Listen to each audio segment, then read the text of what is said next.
Arbitrium Produtora apresenta Koalando no Espaço.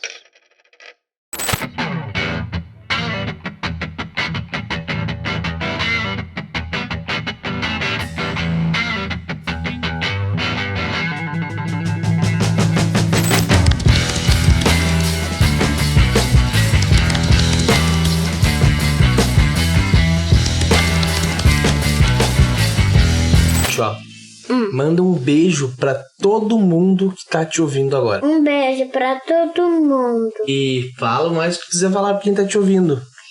E pra quem que tá me ouvindo, quando do nada uma gata tinha dono e ela fugiu da casa dela. E quando eu fui brincar na areia, eu vi um miau, miau. E aí? Aí tinha uma gata. Aonde? Lá na areia. Aqui em casa? Sim. E cadê essa gata? Ela foi embora já? Não, é a Júlia. É a Júlia. Não pode ser verdade isso. Tu nem viu. Essa gata que tu foi brincar lá na areia é a Júlia, a nossa Júlia? Sim, a nossa gata. Tá, e daí ela ficou grávida. Um dia. Um dia ela ficou grávida. Um dia ela ficou gorda e ficou grávida, né? E daí ela teve 3 filhinhos. Uma era a Belinda, o outro é o Atlas, que tá com Rocha, e o terceiro morreu quando foi sair pela bunda da Júlia. É sério isso? Mas por que tu tá rindo se isso não é legal? É que tá engraçado. Ah, bom, é verdade. E cadê a Belinda? Bem no sentido. Deve estar lá dormindo na sala, né? Deve estar. Ela é tua filha? Sim, a filha do mano A filha do mano é a Ana Júlia. Quem é que escolheu o nome pra ela? Antes era o nome de Júlia. Aí eu mudei pro nome de Ana Júlia. Tá, e me explica. Tu pode mudar de novo o nome dela? Não, né? Não, Por que não pode mudar? Porque o gato, se não mudar duas vezes... Se mudar 2 vezes o nome... se mudar 2 vezes o nome, não vai acontecer nada. E se mudar 1, 2, 3, 4, 5 e passar do ponto, o gato vai querer sair da casa. Sério? E vai arrumar uma outra casa. Meu Deus! Aí se tinha gatinho, que era uma gata, ferrou pros gatos. Por que pros gatos? Porque eles não vão conseguir beber leite. Leite? É que tem na teta da gata. A Júlia é o quê? Qual é o apelido dela que tu fala? O apelido dela é tetuda feia e rabuda, porque quando uma pessoa assusta ela muito forte, o rabo dela fica gordo. E sabe por que ela também é tetuda feia? Porque as tetas da gata tem muito leite, aí fica inchada. Tá. É por isso que é tetuda feia e rabuda. Tá, mas rabuda tu viu quando que ela foi rabuda? Não, eu queria ser apelido pra ela, né? Quando eu ver essas coisas aí, eu queria... Tá, mas quando é que tu viu ela esticando o rabo?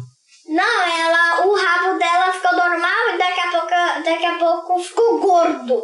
Tá, mas quando é que foi isso?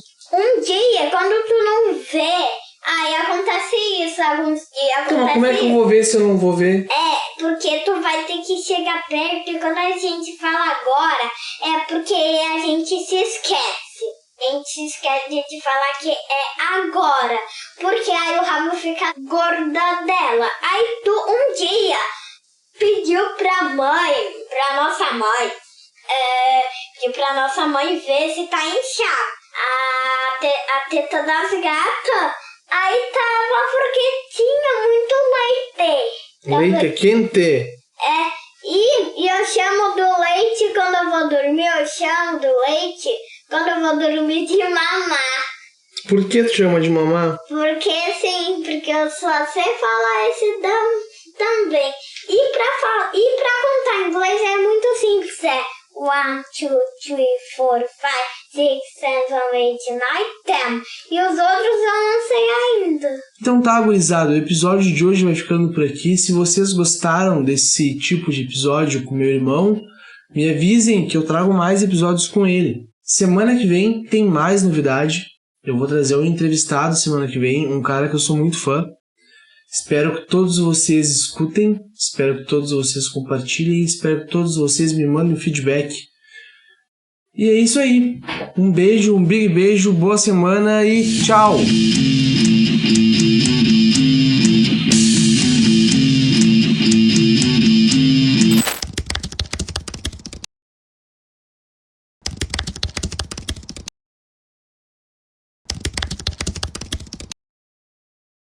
18 não, porque eu era muito jovem, mas uns 20 e poucos ali, 24, assim, eu já tava ouvindo podcast, assim.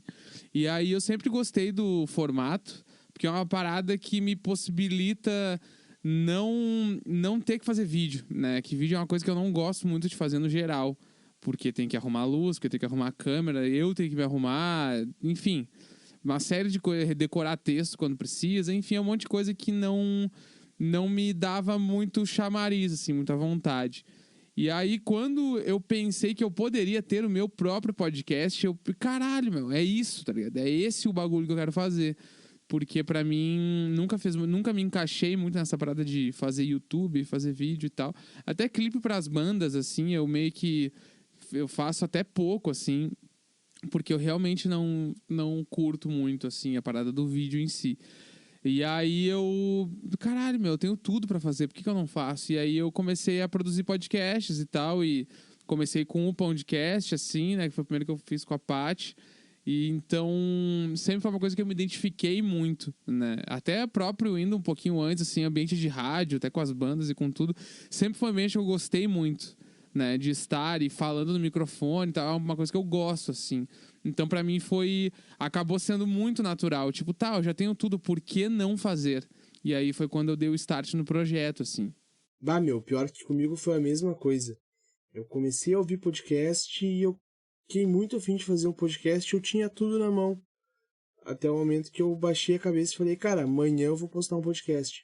E agora eu vou te perguntar uma coisa que eu sempre quis saber, cara. De onde é que veio a ideia de fazer o podcast e o diário de bordo? Então, meu podcast, ele veio naquilo que eu tava falando antes ali, né? De querer ter um projeto e tudo. Sempre tive vontade de fazer o podcast, mas eu não queria fazer sozinho. Eu queria fazer com alguém, queria ter alguém conversando. E eu queria que fosse uma pessoa, tipo, uma mulher conversando comigo, né? Porque pra ter um outro lado da história, eu não queria que fosse dois caras e tal.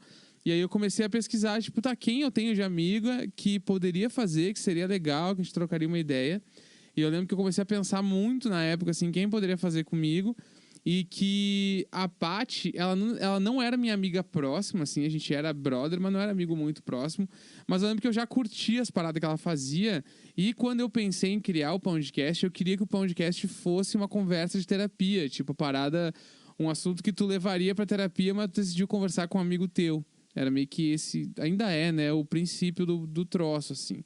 E aí eu lembro que na época ela tava fazendo uns conteúdos de meio que alguma coisa ligada à terapia pro canal dela do YouTube, eu não lembro exatamente o nome que ela usava. E eu lembro, caralho, é muito que eu quero fazer. E aí eu fui falar com ela. E aí quando eu chamei ela pilhou pra caralho, assim. Ela, não, vamos fazer certo, tá, não sei o quê. Aí a gente começou a fazer reunião pra arrumar as pautas e tudo, e aí surgiu o podcast. Foi meio que nesse clima, assim, surgiu totalmente de mim uma ideia e a gente foi. O diário de bordo foi um pouco diferente, né? O diário de bordo, tipo, a Jéssica, pra quem não conhece, assim, a Jéssica tem um podcast que se chama Imagina Juntas, e ela é criadora de conteúdo há muitos anos e tal. E a gente é casado e tal, né? E aí começou a pandemia. Na real, tava quase pra começar a pandemia, estava naquele clima de será que a gente vai ter que ficar em casa? Será que não? E aí, no meio disso, eu lembro que eu falei pra ela, e se a gente for fazer quarentena, e se a gente fazer um podcast? A gente grava todo dia de manhã aqui em casa, vai estar só eu e tu mesmo, a gente grava e lança meio que um clima de o diário de bordo da quarentena, né? A gente vai falar tudo que tá acontecendo com a gente. E aí ela topou na hora, ela falou, não, vamos fazer certo, fechou. Se rolar a quarentena, a gente vai fazer. E aí eu lembro que a gente entrou em quarentena oficial aqui em casa, pelo menos numa segunda-feira. Eu ainda trabalhava em escritório e tal, e foi o último dia que eu fui pro escritório. Voltei pra casa já sabendo que na terça-feira eu ia ficar de casa. E aí a gente começou na terça-feira. Eu acho que foi dia 17 de março, quase certeza. E aí a gente começou a gravar, e aí foi assim. E aí a gente realmente achava que o diário de bordo ia ser uma parada que ia durar 15 dias, sei lá. Mais tardar 2 meses, assim, é muito esticado. E aí estamos aí agora, já chegando no programa 200, assim.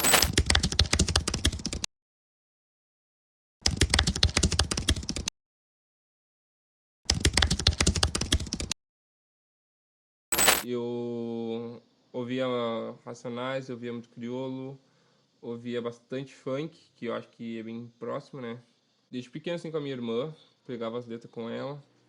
Que eu lembro que tu tinha uma banda antigamente, né? Bah, tu era muito piá naquele videozinho, acho que tem no teu Instagram. Hum, Tu era muito piá, meu. E tu tava no rock, né? Fazendo rockzão. Até, a gente até teve uma banda juntos que se chamou Locaciones. E a banda era de um rock meio da América Latina, platina, sei lá. É, foi uma coisa bem pontual, mas foi muito massa. Mas como é que foi como que é essa questão pra ti, essa transição do rap pros outros estilos? eu não tento muito, quando eu vou adicionar, assim, questões estéticas, eu não penso muito sobre o estilo que eu vou estar, da onde eu vou estar tirando, pra onde tá botando. Eu penso mais na minha própria bagagem, sabe? Que o gênero que eu quero implementar nas músicas que eu produzo é o meu gênero, o gênero do Cozy, sabe? Um som ali que só eu vou ter. Eu penso mais nesse tipo de coisa quando eu vou fazer. Ô meu, tu é baterista, né? Sim, Como que é a diferença da bateria física pra bateria virtual? toda a diferença, com certeza. A maior diferença mesmo que eu aprendi, faço um curso de produção, né, com professores e estudando mesmo, vivendo de trabalhar música. A maior diferença é a sujeira, o vazamento de microfone, sabe? Isso aí é muito difícil de replicar com bateria digital, né, programada. Então essa é a maior diferença. O que eu acho massa da digital é que tu pode pegar e diminuir o tamanho do tempo das coisas, né? É, mas na orgânica gravada também pode fazer isso. Mas como é que tu faz? Eu pego o áudio dali do som, por exemplo, de um toque na caixa, forte, de backbeat, assim, 2 e 4. É só eu pegar e encolher o áudio, ele vai durar menos. Mas também um barulho de caixa, ele é muito rápido. Eu não acho que eu não entendi a tua pergunta. Como assim diminuir o som? O tempo? Não, diminuir o tempo, diminuir o tempo. Que no FL tu consegue, no FL, no Reaper, no todos os programas de música tu consegue diminuir o negócio, né? Tu consegue diminuir a duração do som. Tipo, de 2 segundos vai pra 1, entendeu? Acho muito massa da bateria eletrônica, que tu não consegue fazer na analógica, né? Consegue sim. É só tu gravar ela, daí depois que entrou no computador ali, tu. Independente do programa que tu usa, é só tu encolher. Mas daí não ficaria um som mais virtual, assim. Claro, a bateria virtual, ela já é virtual. Tem um som diferente da bateria analógica, né? Mas não acho que ficaria, tipo, um som mais cortado. Ele vai soar. Ele vai soar com certeza processado. De uma forma não natural. Meu, quando é que tu teve a ideia de virar beatmaker? Eu já usava o FL Studio, que é o programa que eu uso pra trabalhar hoje em dia, produzir, fazer beat, tudo, mixar. Eu já usava esse programa antes, porque eu ouvi num podcast um cara falando. E aí eu fui atrás, daí como eu tocava bateria na época, eu fazia assim os grooves da bateria no computador. Daí depois que eu fui entender de produção de rap, comecei a... Como eu já tinha iniciado, né, o processo de aprender ali pra fazer bateria, eu comecei a ver como é que fazia rap.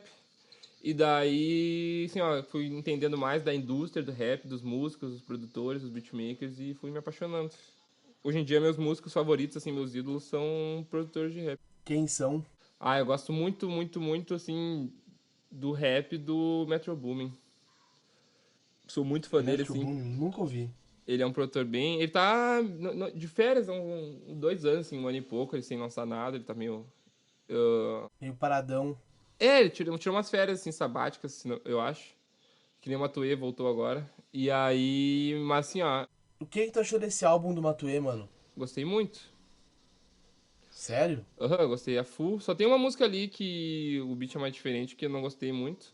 Mas mais uma coisa, questão pessoal. Mas eu gostei muito do álbum. Gostei das decisões que ele teve. Não gostei de outras, tipo, não ter o feat do Rafa Moreira. Acho que a cena do rap nacional ia ser bem diferente. Se tivesse um feat do Rafa num álbum do Matuê, ia ser tudo diferente, com certeza. Mas, com certeza, mas gostei muito do álbum, sim. Já ouvi todo muitas vezes. Cara, eu ouvi ele uns 2 dias depois que lançou, sabe? Eu achei um rap muito, entre aspas, vendido.